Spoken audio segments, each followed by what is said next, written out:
Hello everyone and welcome to the Cricket Blog podcast review of the fourth test, second day of the Border-Gavaskar Trophy. Another day for Australia. It's just me today, Charbel. My co-host Nash, India fan, is travelling to India. Supposedly he says he's on holiday. He's not fleeing Australia given India's poor run of form since the Perth test. So I'll be reviewing this one and he'll be back tomorrow to join me for the review of the third day. And it promises to be an interesting third day, one that could have been a lot better for India given the way Jaiswal and Kohli were going. But we'll talk about that as this review goes on. But wanted to go to the start of the day. I sort of thinking last night, was hoping for Australia to get sort of 400, 6 for 311, at risk of maybe getting under 350 from the position we were in on day one, 2 for 230 odd. We were going really well. India sort of fought back through the great Jasprit Bumrah on day one, but I couldn't have imagined how good this morning would be. It was a fantastic start. I mean, Steve Smith, we'll touch on him in a sec, combining with Pat Cummins, who themselves got us over 400. And that was absolutely fantastic. And from there, Australia were dominant and took the momentum into the bowlings as well afterwards. But on to Steve Smith. I mean, that's the most pleasing thing, about this century is that the Gabba ton wasn't just the one-off. There's been a lot of talk over the last sort of 12, 18 months as to whether Steve Smith has anything left in the tank. And while he feels there's something left in the tank, we're just going to back him in. He's one of the greats of the game. He will use and he will exert every ounce of petrol there's left in that tank of his to continue to produce for Australia. 34 test hundreds now. This one was a classy one because he was tested again in and around off stump this morning, and we thought that if he gets through Bumrah in the initial stages, which he did, then he could really open up. And once he got that 100, he played some extraordinary shots and showed what he's capable of when he plays with total freedom. But it's absolutely superb 100 and just so pleasing that, as I said, the Gabba century wasn't the one-off. And then coming back with a string of low scores again, it was another important 100, the first innings of a test match to help set up the game, get Australia over 400. Our second score of 400 plus in a row in the first innings after 300 plus at Adelaide. So it's been a very good response from the batting side of things since Perth, with India relying a lot on Jasprit Bumrah. I'll talk a lot about the leadership and the captaincy side of things as well later in this review. But Steve Smith's 100 was I thought superb, and to me it confirms again. Look, he was always the best player of this generation in Test cricket. When you look at the last 10 years and what he's achieved in this format, we've had Joe Root come and do amazing things in the last 5 years. But even when you consider Joe Root's amazing form in the last 5 years and Steve Smith drop off a little bit, Steve Smith is still averaging, 5 or 6 runs better per innings than Joe Root, who's a fantastic player, of course, but just goes to show what level Steve Smith has been at for so many years. And it just feels so good that he's got more in the tank yet. And hopefully there's more runs to come. A big shout out as well to Pat Cummins. Brilliant at number 8 again. He's got that knack of really scoring some important runs for us there. As I said at the start, there was a risk of us getting under 350, with India fighting back yesterday. He came in a little period where India could feel they can get really back in the game. But he started really positively this morning. The first ball he faced went for 4, and then he's knocking the ball into gaps, getting off strike, turning it over, and then getting the odd boundary as well. So he was absolutely outstanding, deserved the half century. But his best moment of the day was the delivery to KL Rahul. And so Australia get to 474. I think it was a massive score. It's a pretty decent batting pitch, but there's always something in it. There's always one like that KL Rahul ball out of nowhere that can nip off the seam. The spinners found some turn as well. So is it a 474 pitch? I don't think so. It's a good batting pitch, but 474 seemed over. So Australia were in a very good position there.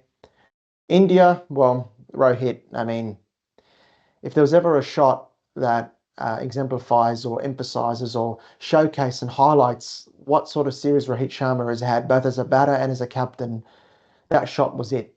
Timid, a bit lazy, no belief. I think if your leader is doing that, your captain is doing that, it's a concern. But I thought KL Rahul again batted beautifully. He was looking outstanding along with Jaiswal. They put on a really good partnership. It was shaping up to be a really good one. And then Pat Cummins with a delivery that that's added to his amazing selection of top of off stump balls. It's the sort of stuff that we Australians absolutely love. We'll never get sick of watching that stuff. That Joe Root delivery at Manchester in 2019, the many others that Pat Cummins has done here at home, but this one might just top the lot. And that's a big call given how good they all are and the Joe Root one in particular, but this one is angled in towards middle and leg and straight and hit the top of off. KL Rahul has actually done nothing wrong there. He hasn't squared up. His right shoulder is actually still side on when he's playing the shot. That's how good the delivery was. An unbelievable delivery. One of the best you'll see from Pat Cummins. And just again, further emphasis of just his wicket-taking ability and his ability to come up with the big play. And he did that late on in the day, which we'll talk about soon as well. But Cummins, that partnership breaking ability, and that's so important when you haven't got an all-rounder who's bowling effectively enough. I know Mitch Marsh bowled some overs today, but it was early to mid 120s. It didn't look particularly effective. So you need someone in your attack who can break partnerships, and Pat Cummins was able to do that in that early stage. Then it brought Virat Kohli and Jaiswal together when I thought, that was a period where India were enjoying some of their best cricket since Perth. That partnership, 100 plus. I thought Virat, showed the value of the leave early in his innings. The leave, when you leave confidently, that can be a real authoritative shot earlier in innings in Test cricket. Yeah, we talk about the Sam Constas approach yesterday, the lap and the reverse lap and all that exciting stuff. But if you leave the ball well, particularly if you've got an issue outside off stump, it forces the bowlers to go to you. And I thought Australia went too straight to Kohli too quickly. I thought we could have persisted more outside off stump. I thought we bowled quite straight to him and we enabled him to get into his innings and he was looking really good. I was worried that he would go on and get a big score, but I was actually more worried about Jaiswal at the start because this guy, when he gets 100, he doesn't just get 100, he gets daddy hundreds. He goes on and gets 150 plus. So all 4 of his Test centuries so far are 150 plus, with 2 double hundreds in there as well. So the fact that he was going really strong, yes, there were a few edges through slips, but he was looking in control for the most part, playing with such confidence and authority and swagger and taking on the bowling. I was worried as an Australia fan that if we don't get him out today, he can go on and get a really big score and India can get somewhat close to that 470 and put us under pressure in that third innings. I know that's a long way away, but that's sort of the ability the kid has. But onto the run out. I mean, the partnership was going so smoothly for India, going so well, but it's just been a feature of their cricket in recent months. They have good periods and then they self-destruct and let the opposition back into the game. They did it against New Zealand in that 3-0 loss. They're doing it here as well. That run out.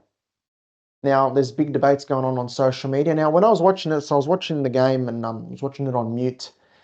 And I sort of was watching it and I thought, Virat Kohli has to run there. Now, it's a risky single. It's maybe an unnecessary single from Jaiswal, but he's called it. The ball has gone in front of the wicket. The rule is you learn it as a kid. The ball goes in front of the wicket. It's the striker's call. Virat Kohli there is caught ball watching. He doesn't go. And all of a sudden, you're certain to lose a wicket because you don't run. So Jaiswal is playing the shot on the move. He's basically got momentum. He's off and running. He basically makes his ground by the time Pat Cummins picks up the ball, but Kohli hasn't moved. Now, there's debate that Kohli wouldn't have made it, etc. Now, whatever it is, whatever side you sit on, I still believe that Virat Kohli should have run because that is your chance of avoiding a wicket falling. If you stand your ground and the other guy is down at the other end with you, you're guaranteed to lose a wicket unless Australia do a madness and stuff it up. And Virat Kohli has made a career of stealing unbelievable singles and twos in white ball cricket. Perhaps he's not as quick as he used to be, that's fine, but he's still incredibly quick and incredibly fit. It was only a year ago in the 50 over World Cup, he was turning ones into twos that looked impossible. So there's every chance he could have made it. It would have been very difficult, but Pat Cummins still had to gather and throw a decent way and probably would have had to hit direct to get Kohli out. So to me, the view for me is that Kohli should have ran. Your partner has called you through. Maybe it was a bit of a misjudgment from Jaiswal. It probably was risky and there was no need to take that risk at that point. But if Kohli runs, then you give yourself a chance of surviving and you give yourself a chance of keeping that partnership going. So the flow-on effect from that was that Kohli was out very soon after in the channel. Scott Boland got one there and Kohli fished at it. It was a nothing shot again in that region. It's quite remarkable how many times he's getting out like that. I don't know what that signifies. Is it an ego thing? Is it the end of his career coming up? Does he not have it anymore? I thought the start of his innings was really impressive, the way he left the ball with such authority and chose which deliveries to play outside his off stump really well. But that one was a loss of concentration. That's one he's thinking about that run out, and he's just had a nibble outside off stump to one that's not there. And Scott Boland bowled the sort of line that Australia should have persisted with a lot longer earlier on in the day. And it was really good to see him get the rewards. He then gets the night watchman Akash Deep out, and Australia get India 5 down heading into tomorrow. We've got our tails up, and India have picked a few all-rounders in their team, which was always a big cause of contention to get Rohit Sharma to open. But on to Rohit Sharma. I mean, I've spoken about this before. We've spoken about this on our podcast before about his captaincy, and we've had people comment on our Instagram and on our Twitter, and tell us that what's Rohit meant to do? The bowlers are not doing their job. We've had people call us clowns, but as an Australian fan, if an Indian supporter who loves Rohit and is infatuated with him wants him to stay as captain, be my guest. You're welcome. Please keep him as captain. Every Australia fan is happy to have Rohit Sharma's defensive, reactive captaincy here in Australia, which does not work. It does not work in Test cricket, period, because in New Zealand, against New Zealand in India, he was very reactive, not proactive, giving away so many easy singles and letting guys off the hook. And, chasing the ball as well. Chasing the ball. Wherever the ball goes, he puts a fielder there. The ball goes somewhere else, he changes the field again, puts another fielder somewhere else. That is reactive captaincy. I think India needs someone who's going to stick with the plan for long enough and try to build some pressure. Well, if he's not going to resign from the captaincy by the end of this series, then India have to make the call on him. That's just my view. I don't think it's great, but it is what it is. And I think his mind is quite muddled, and it showed in his dismissal. So there it is.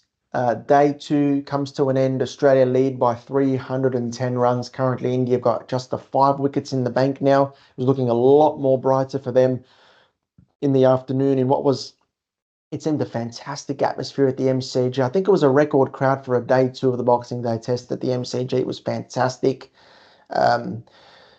Just wonderful vibes at the stadium, and it was really good Test cricket. It was riveting stuff. I think Australia were throwing quite a bit at India, but I think Kohli and Jaiswal were fighting it really well. But then those wickets fell very quickly, and then all of a sudden the game turns on its head. And that was what I was hoping from an Australian perspective, that we get that 1 wicket somehow, wherever it is a great catch, or a great delivery, or a run out or something, then you can get 2 or 3 to end the day.